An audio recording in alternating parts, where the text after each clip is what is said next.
নমস্কার বন্ধুরা, Rama food channel থেকে বলছি। আজকে আমি ভিডিওটা, আমার ছেলে ক্যামেরাটা ধরে তো একটু কাজ ছিল, করতে পারিনি, তার জন্য আমি একা একা করেছি, করে রান্নাটা আছে আপনাদের দেখিয়েছি। ওখানে বিট আলু দিয়ে ভাজা করেছি, বিট শরীরের পক্ষে খুব ভালো উপকার।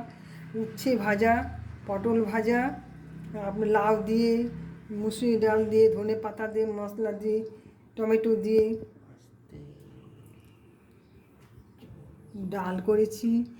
আর গরম পড়েছে তো, লাউ উপকার হয়, শরীরের পক্ষে খুব স্বাস্থ্যকর। আর পটলের দুলমা করেছি, পোস্ত, কালো সর্ষে, নারকোল, তারপর কি কাজু বাদাম, পটল দিয়ে দুলমা করেছি। আপনারা বন্ধুরা করে একবার খেয়ে দেখবেন, খেয়ে দেখে আমাকে একটু সাবস্ক্রাইব আর লাইক দিয়ে যত দেবেন, পরবর্তীকালে আপনি তত আপনারা রান্না বান্না সব দেখতে পাবেন। একটা কথা বলছি বন্ধুরা, আমি একটা আচার বানিয়েছি, আপনারা তো খেতে পারবেন না, আমি দেখাচ্ছি আচারটা।